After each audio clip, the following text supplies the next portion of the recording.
actually stream to YouTube with a 20-second lag time or so. So I don't have to upload anything at the end of a class, although the video clip is classified unlisted to begin with. So I have to basically turn it into public before you guys can see it.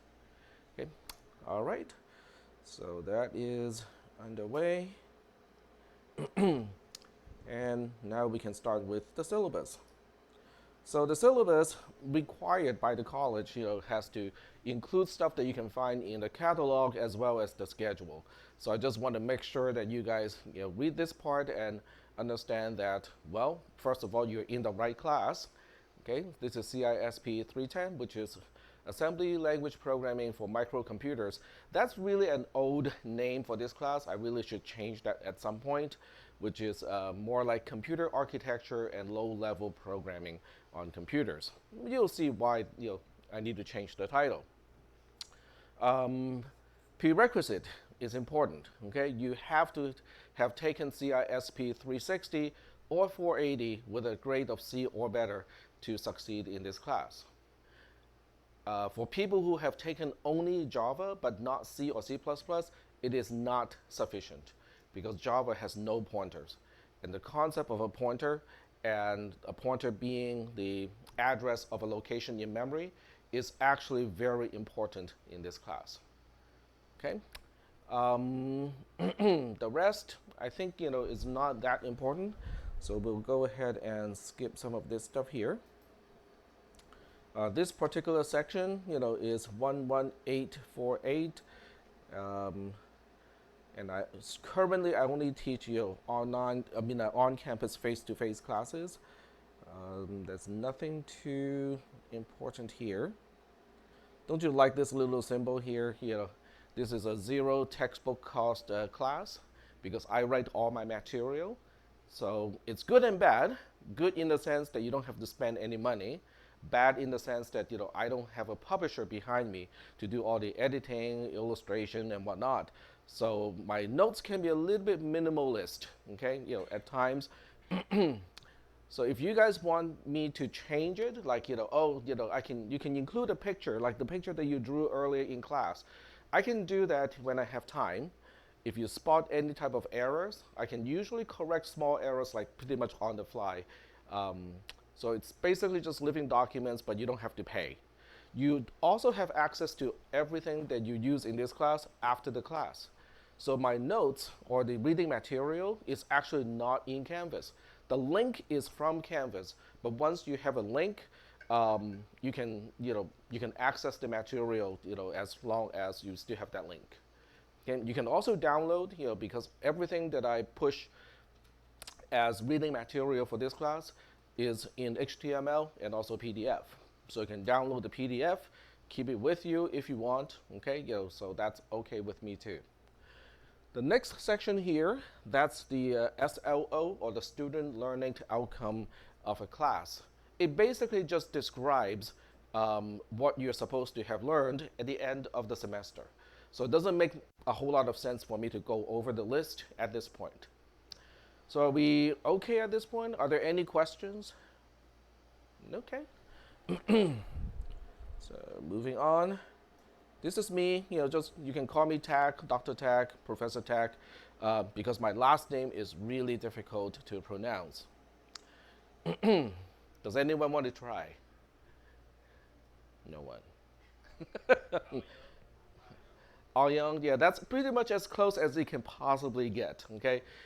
Because it's an approximation. The original dialect is Cantonese.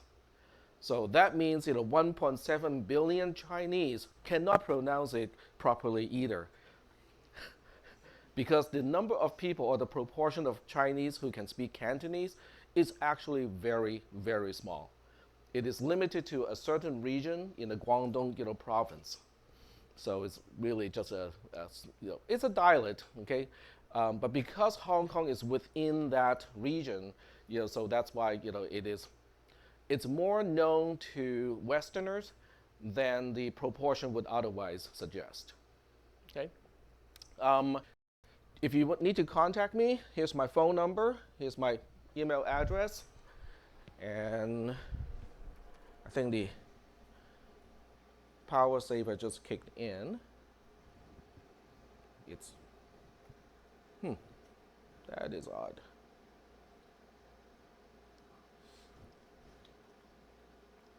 Something happened.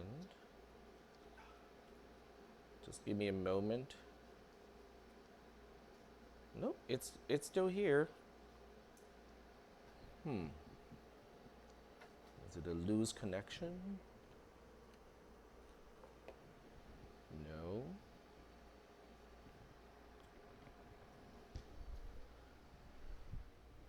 Okay, if I switch to channel 1, it's good, so it's not the projector. But it's not showing anything here. All right. Unplug. Plug in again.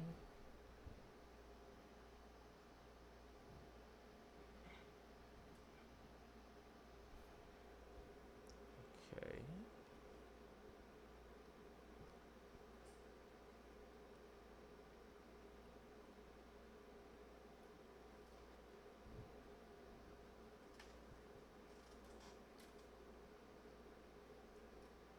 Interesting.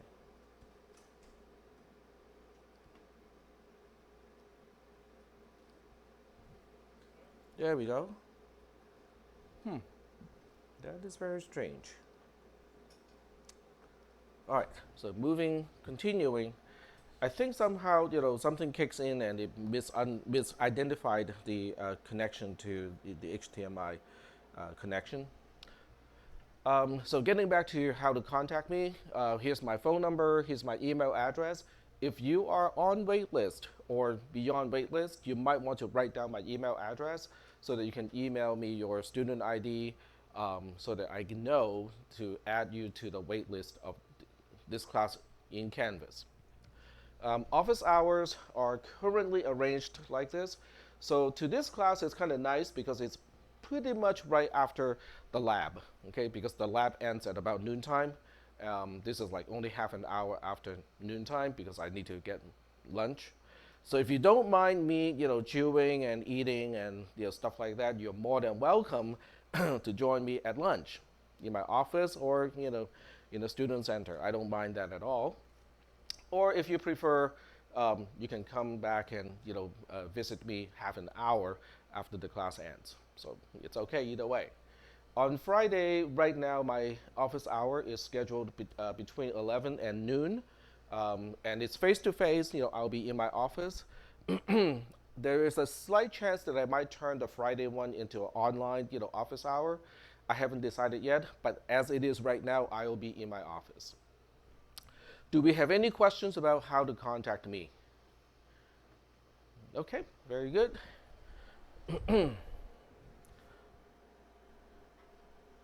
Oh, and just a little bit of my preference. So instead of calling me professor, I prefer that you call me by my name. Tech is fine, okay? The title is not important, but I prefer that you call me by my name instead of just professor. You can also call me doctor.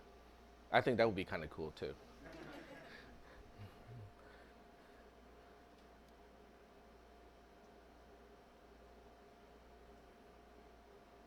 Does anyone know the reference that I'm referring to? Doctor Who, exactly. Yep.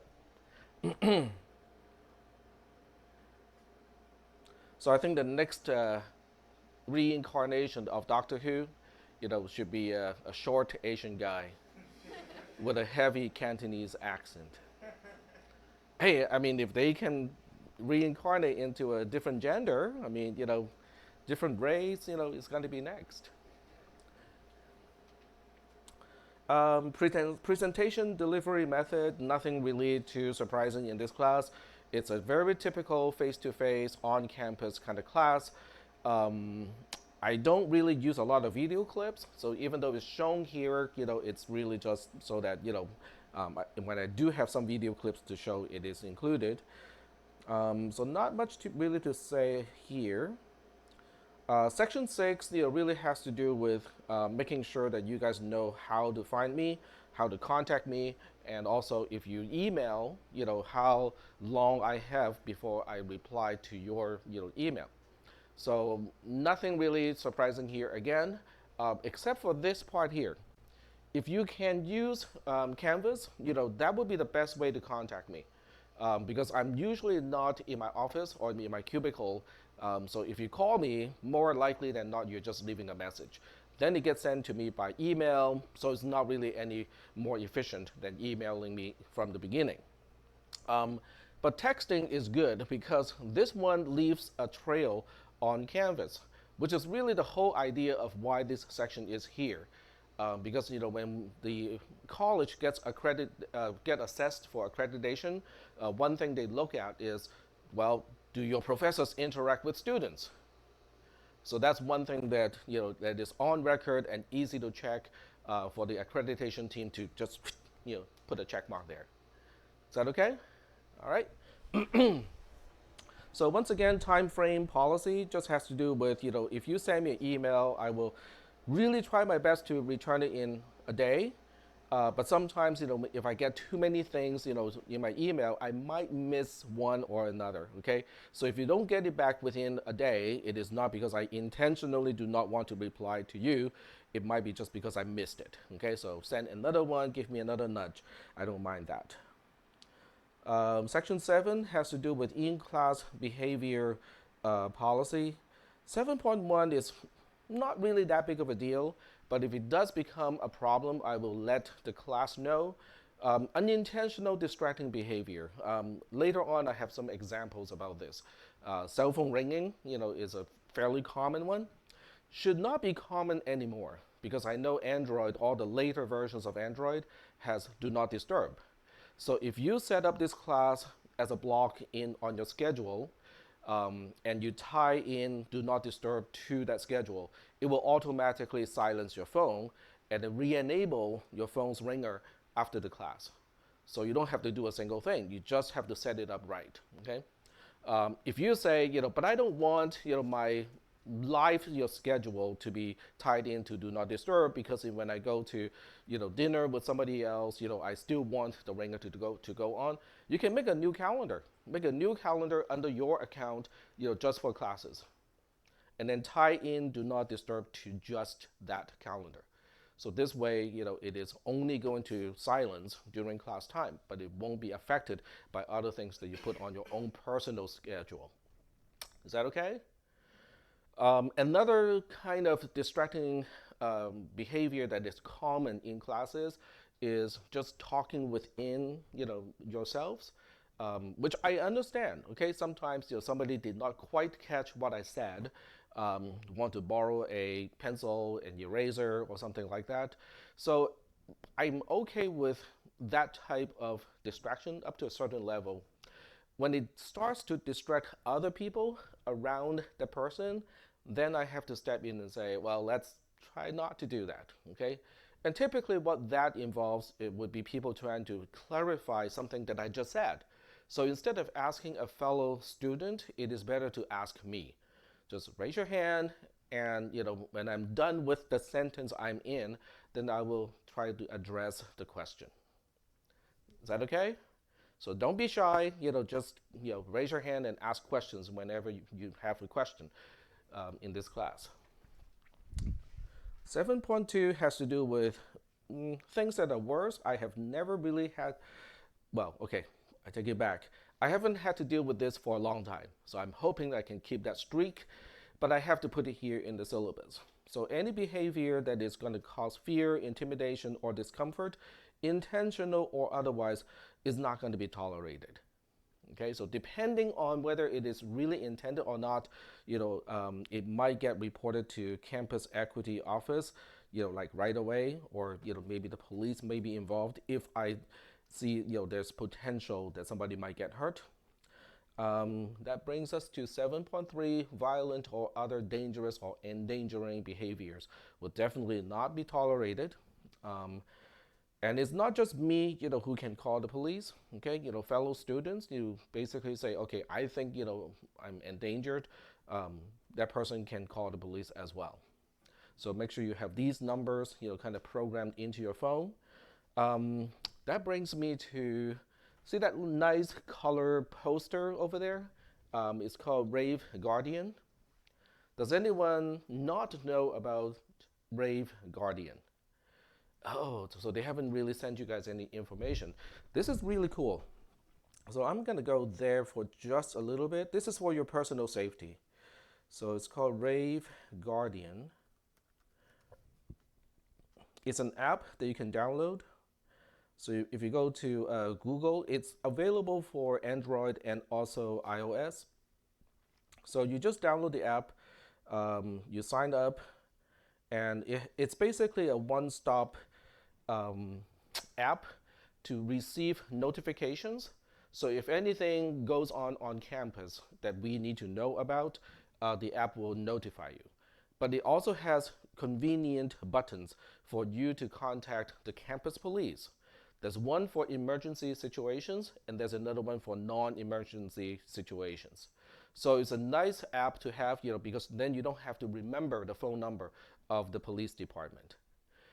Because it's on a mobile, if you allow it to track your GPS position, then the police automatically know where you are, which is nice in an emergency situation. So it's free, and it just takes like a few minutes to download and install it. So I recommend that all your students and faculty to install it. Are we good so far? All right. I think it was last semester there was a suspected shooting near the science area in the evening, and that was before Rave Guardian was distributed. So most of the students and myself received text messages about that situation. But text messages, especially the one that they sent, did not quite say where the problem was, and it did not advise what to do either. It just said something bad is going on near the science area. Okay, well, what am I supposed to do with it? Are we locking down? Are we canceling class? Is it safe for us to get out, to go back to our cars, to drive home? Or should we stay in the classroom and just lock up? There was no information whatsoever. So this should help. All right, let's close that. First day of class or orientation is mandatory, so anyone who does not make it to the first day of class or orientation is going to be dropped. Okay, so that reminds me, I'm going to pass on the roll sheet. You can just initial, you don't have to sign, just initial next to your name. There's a wait list here as well. So if you're on wait list, just go ahead and do it on the wait list. Just be aware that the wait list is not sorted by alphabetical order, by last name. It is just in the order that person is on the wait list. Okay. If you're not on the wait list and you still want to add to this class, you can just use the kind of blank area, write down your name, and I count it as have your roll taken. Okay. So I'm going to pass the roll sheet from this side. Okay, all right. Accommodations, anyone who needs accommodations can contact the DSPS office to arrange for those resources. If extra time is needed for taking exams and whatnot, special accommodations is needed, I can do that, but only when I am presented a piece of paper from DSPS. Okay, so if anyone needs special accommodations, contact the DSPS office right away, and then notify me about that situation. Excessive absences. Okay, what is considered excessive? So basically, after all of these calculations, 2.47% is what each class has relative to the entire semester. So this class, this lecture, is basically about 2.5% of the entire semester. The threshold of excessive is 6%. So that means the first unexcused absence is not excessive. The second one is not, but the third one is. Because the third one will make a total of near 7.5% of absences, and that's more than 6%. So what it all boils down to one thing, okay? You have up to 2 unexcused absences. So your car breaks, you broke down, okay? You somehow cannot make it to class, or it's the end of the semester. We only got 2 lectures left, and you just feel like I just feel like using those 2 unexcused absences. Use them. Is that making any sense? It really should not, because the last 2 lectures of the entire semester probably are very important for the final exam. But in terms of excessive absences, that actually the math doesn't work out. Okay.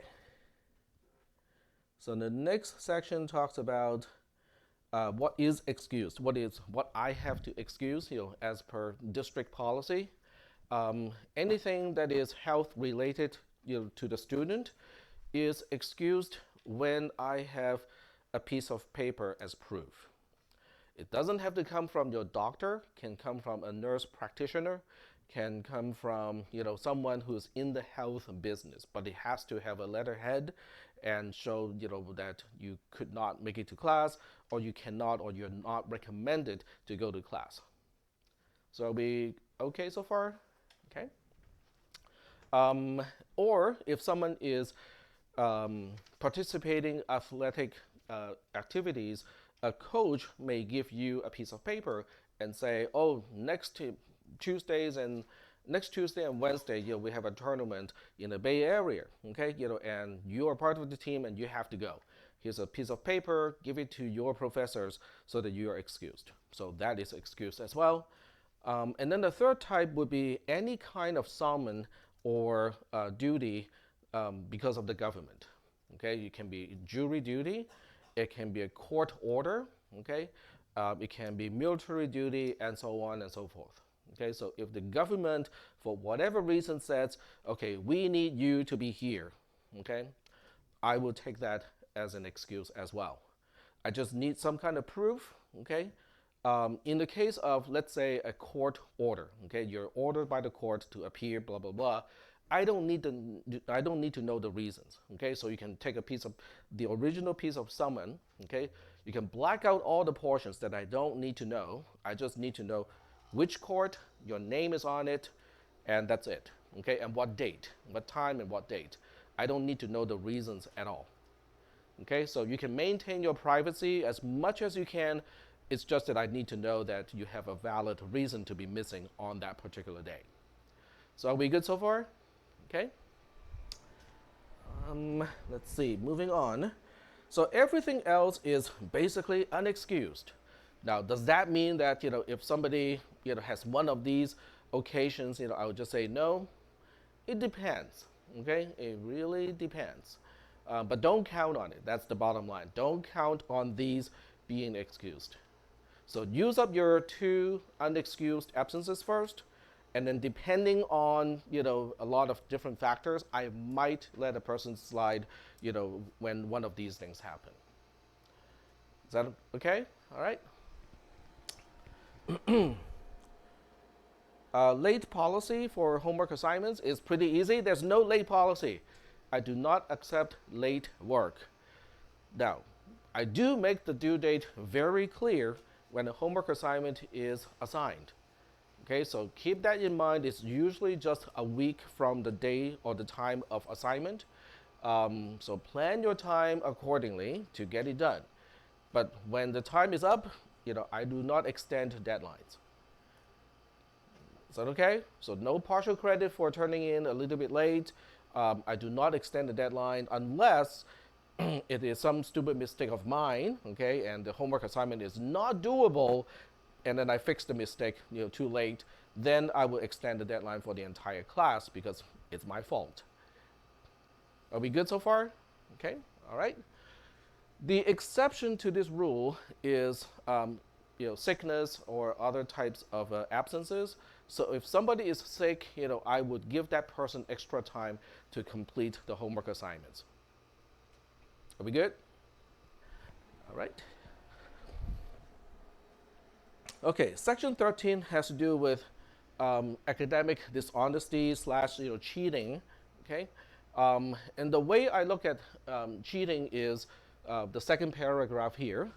Academic dishonesty occurs when the student attempts to show possession of a level of competency, knowledge, or skill beyond, above, okay, the level of the student, and or helping another student to achieve the same thing.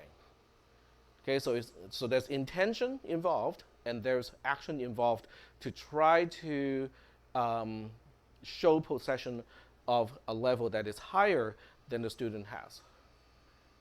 Okay, but only from the assessment perspective.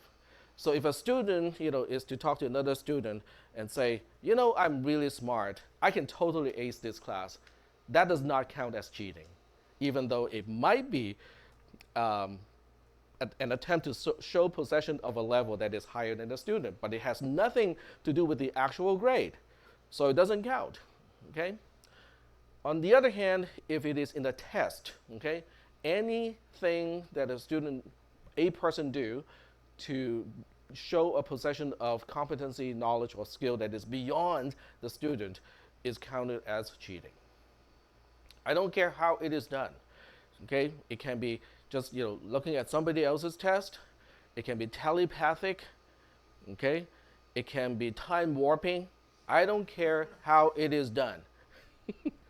Okay? It is just the intent and the result that qualifies that it is dishonesty. So are we good so far? All right. So the next paragraph or the next section talks about the same thing, but from a more positive perspective. So from the more positive perspective, academic integrity is really just saying that a grade of a particular assessment of a particular student reflects the academic performance of the student and only of that student in the assessment work at the approved time of the assessment, following all the rules and only using the resources approved. Okay, just following all the restrictions of the assessment. That's it. That's kind of the other way to look at it. So are we okay so far with the, okay. It's really kind of important to me, this thing. Can anyone guess why it is important to me? And it should be important to you as well. Accreditation of the college, okay, which impacts whether you can transfer to the four-year universities, right? So I'll give you a kind of unlikely scenario, okay? So let's just say that no one at ARC, at least in the computer science department, care anything about academic integrity. Okay, as a result, okay, we attract people who are dishonest because they know they can get away with it, right? So let's just say that because of that, half the class are part of a ring, and they all cheat. Okay, so now they all get passable grades or even good grades, and they transfer to UC Berkeley, UC Davis, UCLA, and so on. A few years down the line, these UCs notice, hey, all the students from AR, somehow do not, they have good grades transferring in, but they cannot complete our programs. What is going on? Well, they don't need to know what is going on. All they have to say is, from here on, we are not going to articulate with ARC anymore. Okay? But only one half of the students are cheating. What about the other half? I mean, the UCs don't know which half they belong to. So everybody got cut off. Okay, so that's not good. That is definitely not good. So that's why this topic is important, not only from my perspective, for fairness, but it's also important from your perspective, so that your transfer degree is worth what it is. Instead of universities looking at a transfer degree and going, oh, I don't know about that. All right, moving on. So the limits test has to do with if there is contest, okay? If I claim, person A, okay, did not really did not take the test honestly and, either looked at somebody else's answer or whatever, okay? So the litmus test is me saying, okay, well, we are disagreeing. Okay, I think you cheated, and that person said, but I didn't cheat. Okay, I'll give that person another test. Okay, hopefully of the same level, of the same material. If the second test scores about the same as the first one, I would go like, well, it's my mistake. I'm sorry, and you get full credit back. On the other hand, if the score of the second test is way worse than the first one, then I have evidence, okay, to support that. Well, maybe that was not, exactly, that person, actually doing the test, taking the test. So that's something that I can do when there is any contest about whether cheating happened or not. It is kind of sad for me to tell you that last semester I had to do with several cases of dishonesty. And each one was pretty clear cut to me that cheating was involved. Okay. And only one of the two cases, in one of the two cases where the student just said, I'm sorry, I did not you know, what I was thinking, but yes, I did that, and I'm sorry. Okay, and they go like, well, everybody makes mistakes, and okay, not but in the other one, the person involved kept denying it, and then I go like, well, we can do this, or we can have the dean involved. Okay, the dean is neutral, by the way. The dean is not a part of faculty, like me, and the dean is not a student like you. So a dean is really neutral in a situation like this. The dean just wants to listen to both sides, and the dean cannot tell me what to do either.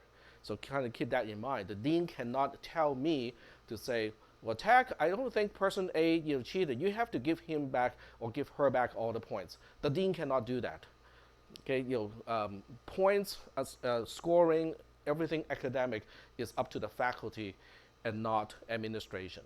Okay, but I want to get the dean involved because maybe I did make a mistake. Okay, so I will present my argument, the student presents his or her argument, and I just want the dean to be a person to kind of evaluate from both sides and tell me her assessment of the situation, and I'll take it into advice, as an advice, to the whole thing. And then the student just said, I think it's fine. He didn't, that person did not want to go through that process. All right, consequences. This is a change, so even if you have taken my classes before, this has changed. Before, I usually just do not count the points of the assessment, where dishonesty was involved. But now everything is going to be reported to Office of Student Conduct. Okay, because this is the only way for the college to have a centralized place to keep track of all of these incidents.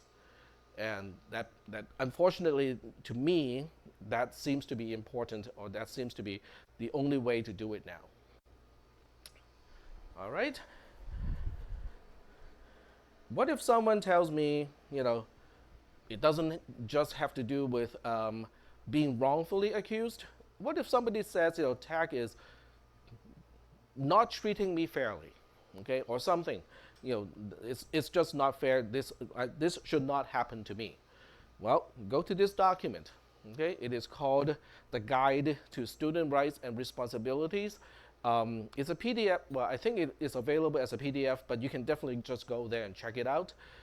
It tells you your rights. Okay, what if you feel that you're not treated fairly? It will outline whom you can contact, what process you can go through, how to file a grievance, and so on and so forth. Okay, so it's a very good document because at least you need to understand what your rights are as a student. Okay, now I'll give you another example. Let's say person B, cheated in an exam. Okay, in my class. Okay, and then I went to my colleagues and tell everybody that person B is a cheater. If you get person B, keep an eye on person B. Okay. and person B is taking another class from a different professor. The professor, said, well, tech told me to keep an eye on you, so you better behave. Guess what? I'm in the wrong because I cannot share that information with another professor. Okay, so person B, after reading this, can now go to administration here and file a grievance because his or her privacy is violated. Okay, so I strongly encourage everybody to read this document, just to understand, as a student, what your rights are and what your responsibilities are. Are we good? All right. Classroom behavior, we talked about this a little bit. We talked about chatting, interrupting. I usually don't get a whole lot. If you have a question or if you have a point you want to make related to the class material, just raise your hand first. Let me finish the sentence that I'm in.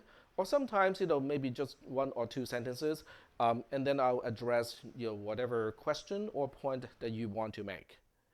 Are we good? Okay. So I just don't want the whole class to be super excited and everybody start talking at the same time. That's basically that's what it's for. Mobile devices, we talked about it already. Drinking in a classroom, there's the sign here, okay? But in this classroom, because we don't have computers in front of you, if you want to bring in some just plain water to drink, that's okay with me during class. But coffee, soft drink, that's not okay in the classroom, okay? Because last semester, an instructor spilled coffee on the keyboard like this and somehow destroyed the keyboard. And the technicians who maintain equipment for us here got pretty upset. And then we found out, which instructor did it, and let's just say that the person got some shaming. So same policy for me. I should not be drinking in this classroom either. Okay, so how to attend the lectures. You're in cisp310, so this is at least your third class that you're taking here. Okay, if not more. Of course, you guys know how to take classes. Well, this class is a little bit different. If you have taken my other classes, then it would be about the same. But if you have never taken my classes before, because I record the lectures, okay, so that's why it's important to double check to make sure that I am actually recording the lecture, because with that assumption, it means you don't have to copy everything that I say, everything that I do on the projector, because all of that are recorded. Is that okay? Because things go pretty fast sometimes, and you may not have enough time to write down everything. But since it's recorded, instead of trying to copy everything and you say, okay, this is kind of important, but I don't think I have enough time to write down everything, instead of copying everything on the projector, write down the time. Why do you think that would be helpful? Exactly. So using the time of that discussion, you can go back and calculate the offset into the video. So you don't have to watch the entire thing. You say, well, it's about 10 to 12 minutes into the recording, skip all the way to 10 minutes, past the beginning, and just rewatch that, okay? Freeze the frame, take a screenshot, whatever you want to do, okay? So that's one thing that you can do with this class that you may not be able to do with other classes, because if the lecture is not recorded, you cannot use that technique. So does that mean you just need to use a little post-it, during class, because there's nothing else to write down except for time? Well, you should write down something that is not on the projector nor in the audio that I'm recording. What kind of stuff would that be? Whiteboard stuff, very good. But I don't use the whiteboard much anymore. No, if I do, yes, okay, you're absolutely correct. If I do use the whiteboard, whatever I write on the whiteboard is not going to be recorded, okay? But I try not to use the whiteboard. This computer is a tablet, it's a 2-in-1, so I can use a stylus and use it in place of the whiteboard. What else? Yes? Exactly, your own thoughts. Now, Your own thoughts basically means you're writing down the concept in your own words based on your own understanding. That is important to write down because everybody understands a concept slightly differently. Your way of interpreting something, your way of understanding something, which basically means it boils down to how it connects to other concepts that you have already understood, is different from the next person. So as I explain something and in your mind it reminds you of something, I'll give you an example. It doesn't make sense right now, but it will, down the semester. So when I said explain what is indirect addressing, and in your head you go like, oh, so it's the same thing as dereferencing in C and C++, that is what you need to write down. Okay? So do take notes, okay? It's just what you write down in your notes that is kind of important or slightly different compared to other classes. How many people take math classes and cannot have enough time or cannot write down what you need to write down fast enough?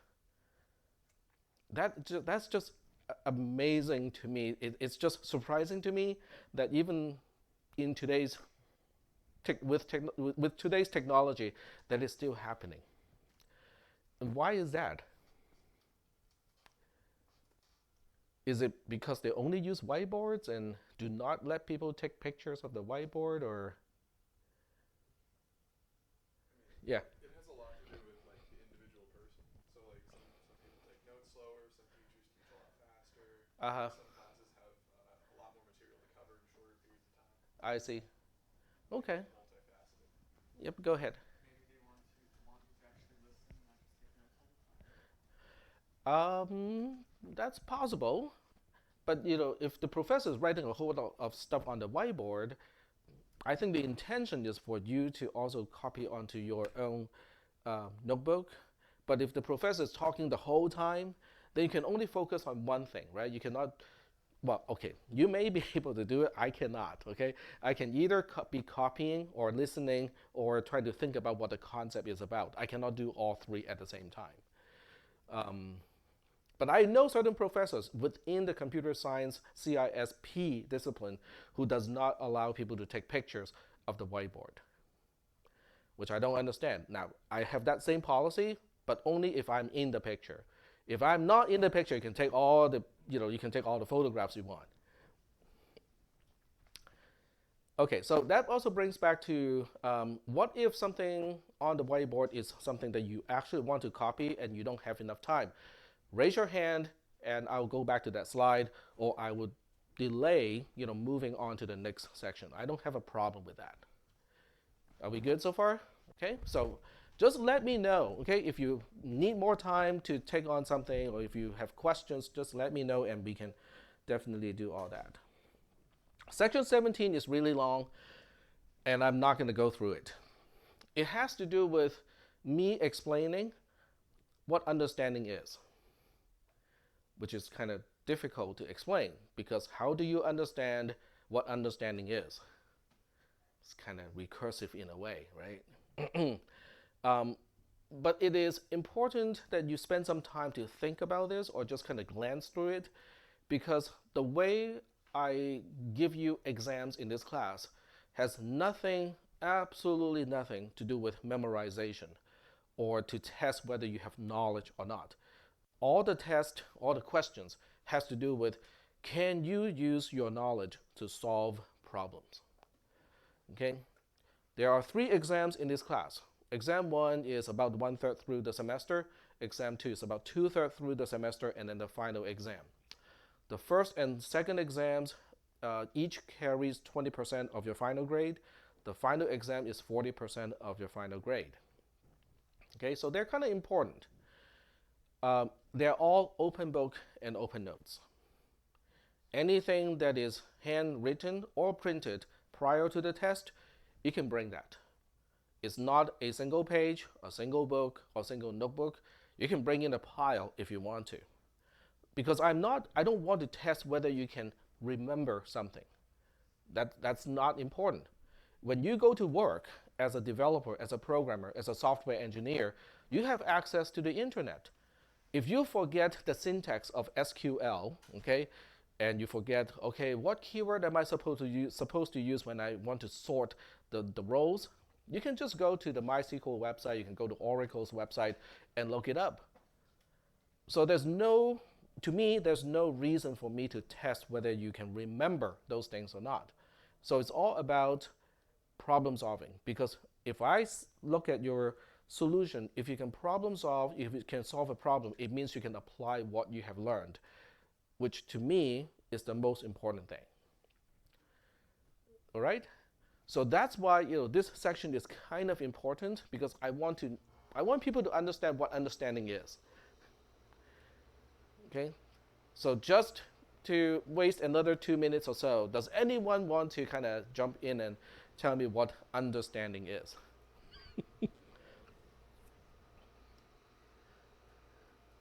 in a quick and easy way for others to understand. What is understanding? When you go to a class, like a math class or physics class, when somebody explains something, what does it mean when somebody says, I do not understand the concept? And what does it mean when somebody says, I do understand that concept? What is it? I actually explained that a little bit earlier in class. Yes?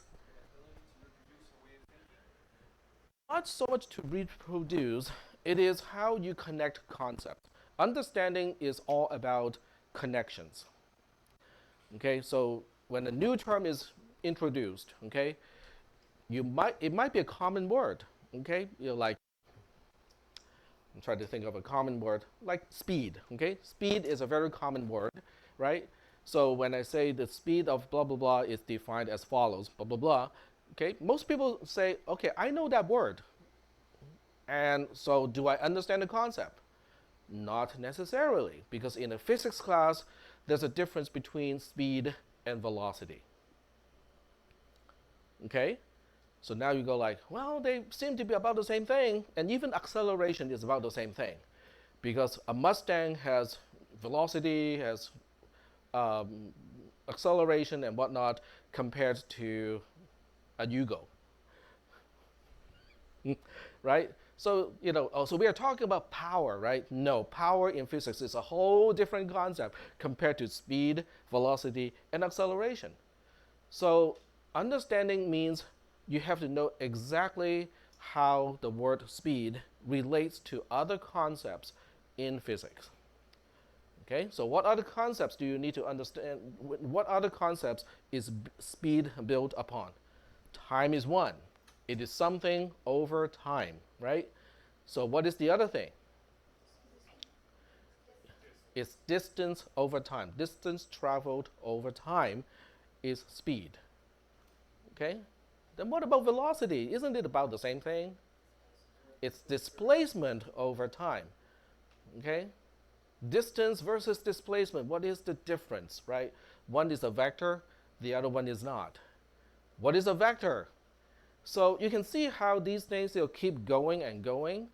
So if someone says, oh, I think I understand the concept, speed is velocity, no, you have just demonstrated that you do not understand the concept. Okay, find out what the differences are, and and put it into writing. So are you guys kind of getting an idea of what understanding is?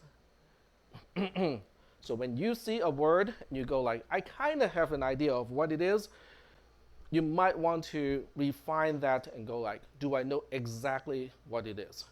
And I find that this is the big difference between people who really succeed in my classes, the A and B students, versus the C students. The A and B students, somehow internally, they have the ability to say, I don't think I really understand that concept. I need to look into it more. I need to do some experiments. I need to ask the professor. And the questions that they ask are differentiation questions, okay? So I see this word being defined like this, but does it mean this or does it mean that? Because when I explain something, sometimes I do not do it in a very precise way, so maybe there's ambiguation. So that's the difference between an AB student versus a C student. And I cannot teach you that, unfortunately. It seems to be something that's innate to some students or something that they have trained over time so that they can actually do that.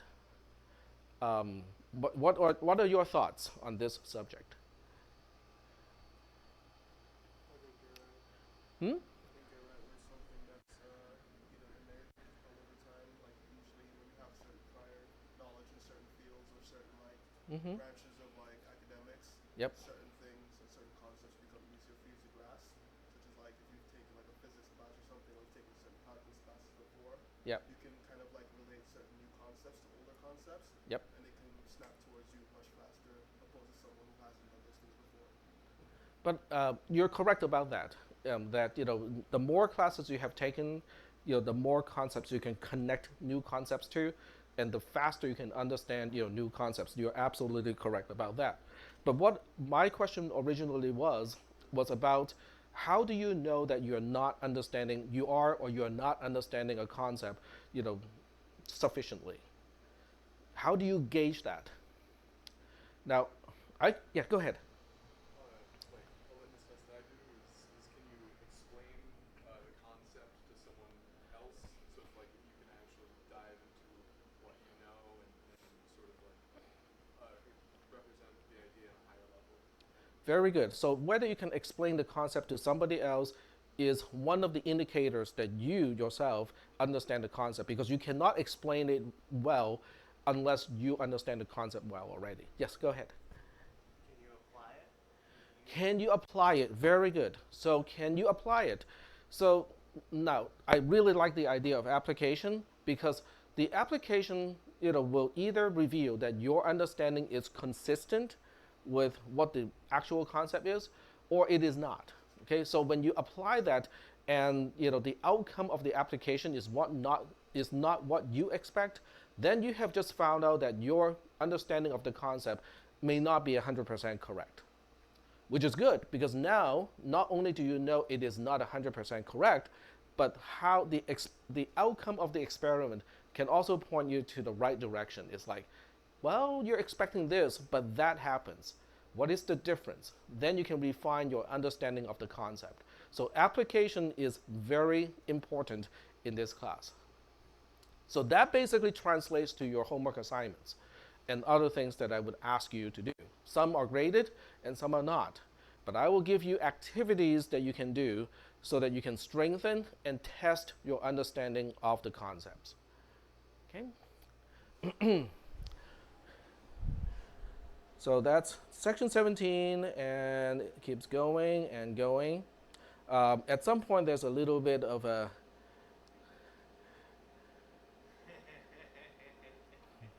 so there's a sentence that makes no sense. Okay, it is English except for the subject, the verb, and the adjective. They're all made up words. Okay, so how do you understand a sentence like this?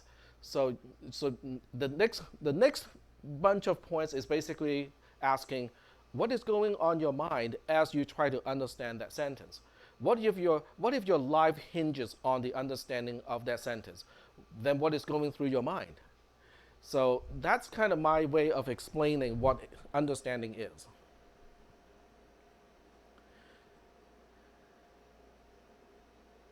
So this one here, okay, section 7.1.3 is asking the question, what if I cannot understand the concept? What do I do next? What are the actions I can do when I do not understand the concept? Now, of course, this is already depending on the detection of I am not understanding a concept. I can give some examples of some people where they cannot get to this point. Because some people think memorization is understanding. So they read my notes from cover to cover, and they know exactly, how I explain a concept in words and in sentences. And to some of those people, that quote is understanding. So as long as they can regurgitate what I have written, they think that they have understood the concept. So those people never arrive to this point and go like, I'm so frustrated, I'm not getting it. okay? Because they think they're getting it because they can memorize it, which to me is really dangerous. Well, not so much dangerous as ineffective in a class like this. Are you guys getting the point? Okay? Unfortunately, that particular method works in most high school classes. Even in physics, even in mathematics, in calculus, that method works. So a lot of people think understanding simply means, oh, I can regurgitate. Okay, I can remember all the examples that was used in class. Okay, that's not the case in a class like this. Okay, so let's just say that we somehow found out that a concept is not understood. What do we do? If that feeling is happening in class, you can just stop me. Okay, just raise your hand and say, I'm not quite understanding what you said earlier about blah blah blah. Okay, it's much more helpful to me if you tell me where or what you're not understanding, as opposed to the whole thing or the whole lecture, everything. Okay, so try to pinpoint where you're starting to go, like, I'm not quite getting it. I'm not connecting this to concepts that we have already talked about. Okay. This is important in my classes because without you guys asking questions, I tend to go pretty fast in classes. Okay, so you have to slow me down. You have to slow down the class to a pace that is actually quote unquote normal. Okay, so when you ask a question, I know some people hesitate to ask questions because they think if I ask a question, other people will think I'm stupid, and I don't want people to think I'm stupid. Okay, that line of thinking doesn't usually apply to me because I don't really care if people think I'm stupid. Okay, and two, I ask questions because I want to know. Okay, but the truth is, if you have a question, probably 30–40% of the class has the same question. You're just the brave one to bring it up. So not only are your classmates not going to think that you are stupid, okay, which is a bad word to use anyway, they're going to thank you. Now, whether they will thank you actually say out loud is a whole different question, but in their mind, they're all going like, I am so glad somebody asked that question. Okay? That is very likely to happen, so don't hesitate to ask questions. You can be the hero or the heroine of the class. Are we good? All right. So third paragraph. Okay. One of the worst things to do in class is to let concept go without understanding it. Because the later concepts build upon the earlier concepts. Okay. So if the foundation is shaky, guess what happens to the first floor? Kind of shaky, right? And guess what happens to the second floor, the third floor, the fourth floor, and so on? It's not a good way to make a building, to build a building, okay? So at the foundation stage, if something is not clear, just stop me, okay? Ask questions, okay? I don't mind if you guys have discussions, okay? It's okay, but definitely stop me. So this whole section here talks about what you can do when you say I'm not quite getting this concept. Problem solving, is I just want to talk about it. You can read about it. I'm not going to talk about it in class. This talks about independence, which is kind of important to me. Also, it ties into academic honesty and dishonesty. In other words, when you're doing your homework, when you're doing your lab, are you allowed to collaborate with somebody else? Now that brings back to your point of whether you can explain it to somebody else, right? So the answer is yes, you are allowed to collaborate with other people for labs and homework assignments. Collaboration is not copying, or I should say the other way, copying is not collaboration. So that means it's a genuine discussion of the concepts. Okay, one person is explaining the concept, and not just saying, oh, this is the answer to that question. Okay? Because by sharing the answer to a question, that is not helping. It is not collaboration. It is really just copying. And it's not going to help the person who copies. Okay? But getting back to independence, okay? Let's say I give you a homework assignment. Typical due date is a week. And I usually give you a new assignment at the end of a lecture, when we go to the lab. When is a good time to say, I don't think I can get this done or solved or understood by myself? When is a good time to say, maybe I should ask someone about this? What do you think? The first 5 minutes? The first hour? The first day? The second class? Okay? The second class, okay? The homework assignments have a week of due date as a due date because I want you guys to have at least one lecture in between the assignment and the due date. Okay? So in the second lecture, okay, if you absolutely got stuck and go like, I don't know how to go with this one, bring it up in class. Because if you cannot figure it out, chances are maybe a whole lot of students cannot figure it out too. Just bring it up in class so I can explain that to the entire class. Is that making any sense? So if it's an assignment assigned on Tuesday and due the following Tuesday, the Thursday lecture is a good time to ask. You can ask me during class. You can also ask your fellow students, classmates, during the lab. But give it a few, like 1 or 2 days to soak first before you start asking. And why do you think that is important? Why 2 days instead of, why don't I ask right away? Because then I can move on and get something done. Why not like right away? Yep. I've had plenty of time for just sleeping and waking up and found the solution right away. Yep. I have those weird experiences too. How many people have that kind of experience? You're working on something and you're doing something else and then just poof, pop up in your mind. Yep. What do you think your mind is doing the whole time? It's churning, and trying to find a solution, but it's at a subconscious level. You don't even have to think about it.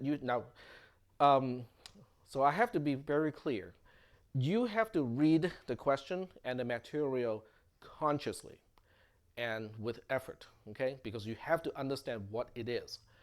But finding the solution, the process of finding the solution, making the right connections in your mind, that sometimes or most of the time is actually done by your subconscious.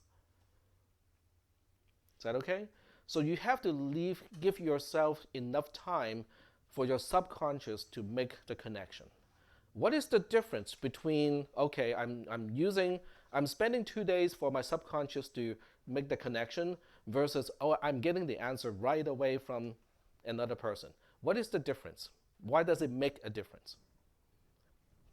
It Go will ahead. improve your understanding of the subject. Right. Go ahead. Yeah, like when if you just like get the answer, you're not incorporating that Exactly. understanding. But why is that the case? Okay, so let's say in your mind, these are concepts already. Okay, these are little dots in your mind, and they're all the concepts that you already know. Okay. Now I'm using the whiteboard, but I don't think you need to write this down. This is a new concept. Okay, and you don't quite know how to make that connection yet. Okay. If you ask a question and somebody tells you the answer to solve the problem, they are basically just going like, oh, it connects like this. And that's it, right? But when you try to figure this out by yourself, you're not making just these two connections. You're making all of those other connections.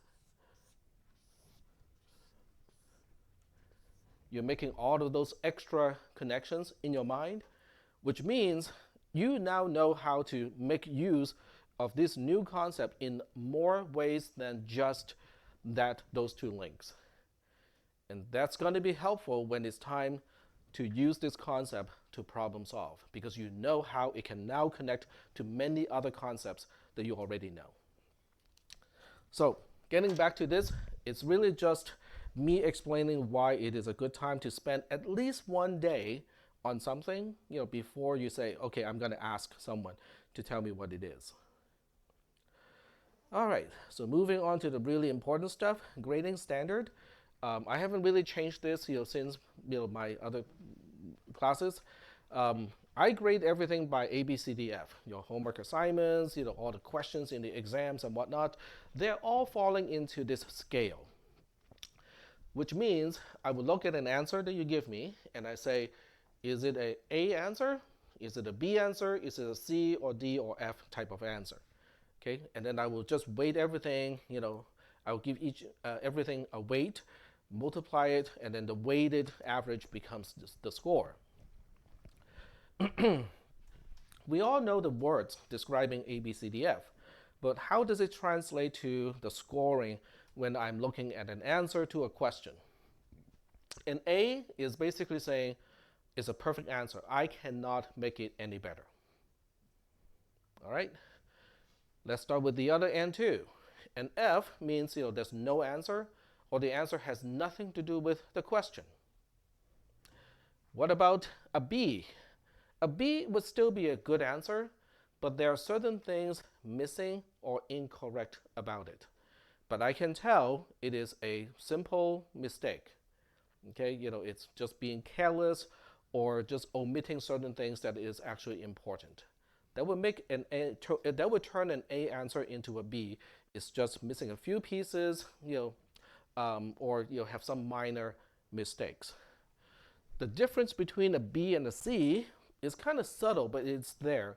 Is a C answer shows me the person understands the core concept, but everything else is wrong.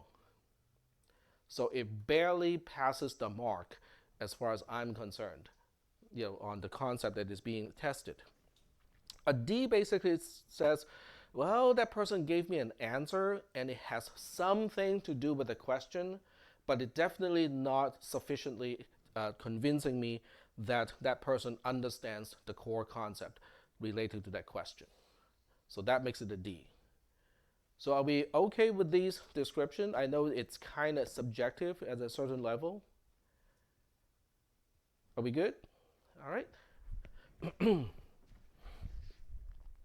And for those of you who want to know how it compares to product evaluation, if you go to Amazon, what is a 5-star product? Well, that's basically equivalent to an A. You buy something because you want that thing to do A, B, and C, and then later on you found that it can also do D, E, and F, and does an excellent job at it. Okay? That's an A product, 5-star. A 1-star product is something that does not work. Dead on arrival, okay? Or when you plug that into your computer, it brings your computer down, or something along that line. A C product, a 3-star product, is something that you go like, it's okay, I don't want to return it, okay, because it works, but it definitely has a lot of room for improvement, okay? A B, which is a 4-star product, is a good product, okay? But if I were the manufacturer, I can point out a few things to improve the products. But otherwise, I'll definitely buy it again, no problem. A D product is something that doesn't really quite get the job done. You have to go through a lot of trouble to get it to work the way it's supposed to, or it still misses of a lot of features that you think it really should implement. Okay? Likely to be returned, even though it works to a certain extent. And this part did not translate when I copy and paste, but I can kind of mention it. An A is 87.5% or more. So a B is 62.5% or more. A C is 37.5% or more. A D is 12.5% or more. And an F is less than 12.5%. So at the end of the semester, I'm going to add up all the points and use this particular scale to assign letter grades. Do we have any questions about this? Well, does that make this class easy? I don't think it's any harder. It's not easier either. Yep. The reason why I can do this is because I don't ask multiple choice questions. There's no padding up to the first 60%. Okay? Every question is a problem-solving question. Every question is an open-ended question. There's no padding, to the first 60%. All right. So this part we talked about a little bit already. Assignments, and I don't have quizzes, just assignments. So all the assignments, graded assignments, add up to 20%. The first exam is 20%. The second exam is 20%. The final exam is 40%. Okay, so it is true that if somebody aces the final exam, that's automatically a C already. But I do not encourage people to wait until the final exam to get a passing grade. So do not interpret what I just said as a challenge. It is not. Because I know some people are exactly like that. I will see that as a challenge. I will make a point that I can do this. Okay? All right. I will also give you ungraded assignments, which means they do not contribute any points whatsoever to your actual grade, not directly. Okay? The ungraded assignments are necessary because grading takes me a lot of time. Okay? I still have to develop some extra tools to automate the process, but at this point it's very time consuming. So I want to give you exercises, things that you can do to strengthen your understanding of the material. So I'll give you something and say, okay, this is a C program. I want you to translate that into assembly code. You have a week to do it. So that means next week, I will explain my solution to you. Okay? It's not going to be graded, which means some people will totally say, well, I'm not going to do it. Okay? But it's important because it goes back to section 17 when I talk about what understanding is and what to do to strengthen your understanding of concepts. So you can request too. Okay? If I do not give you enough work to do to help you understand the material, you can ask me and go like, well, I need some more exercise. I need some more work so that I can actually practice what I'm supposed to understand so I can tell at least whether I understand it or not. Okay? So you can ask me for additional homework assignments, but those are very likely to be ungraded. So are we good so far with the syllabus? This is pretty much the end of the syllabus. The rest is really just the tentative schedule of this class. Are we good? We got 5 more minutes before we transition to the lab. Yep. Is the lab part of this, or is there some? The lab is, okay, well, let's go back to the beginning. All right, so does it explain where the lab is? Does it? Yeah, there. So the lab is in room 409. That should be on your schedule. No, I meant part of the grading. Like, The grading? 20%. The lab is basically the homework.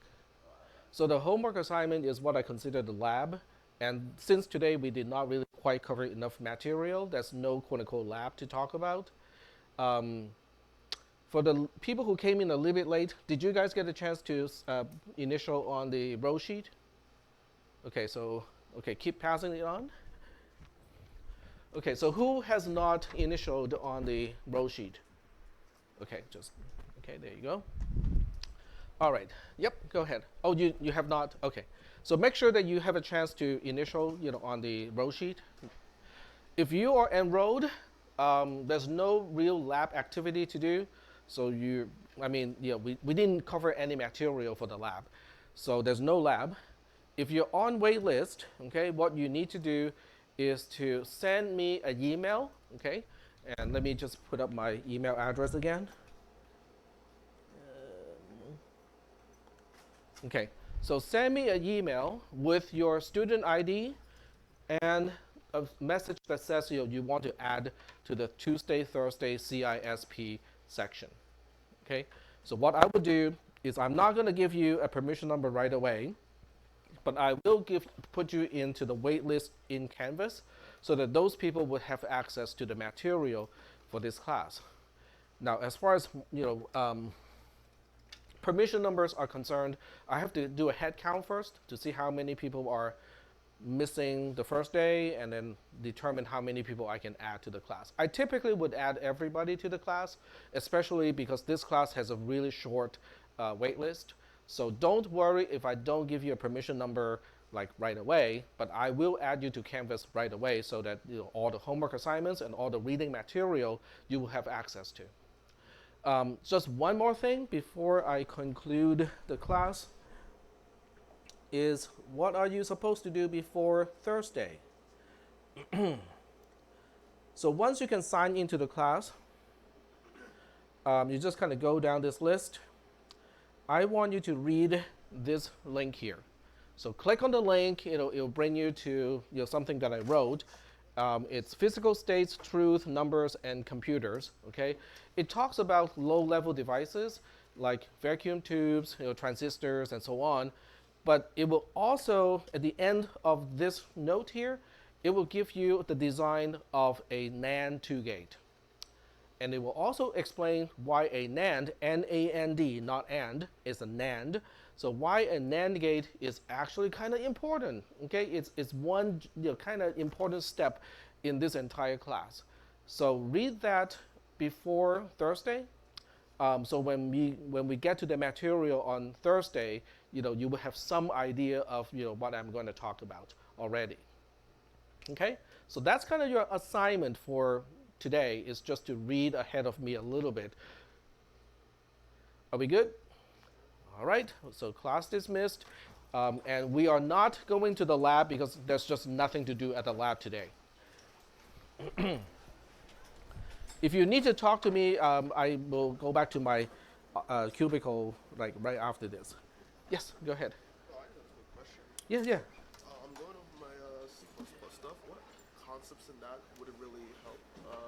I know you mentioned pointers as well. Yeah, pointers. And the second half of this class involves translating C code into assembly code. C code. C specifically. C specifically. Okay. So I don't really use object-oriented programming at all.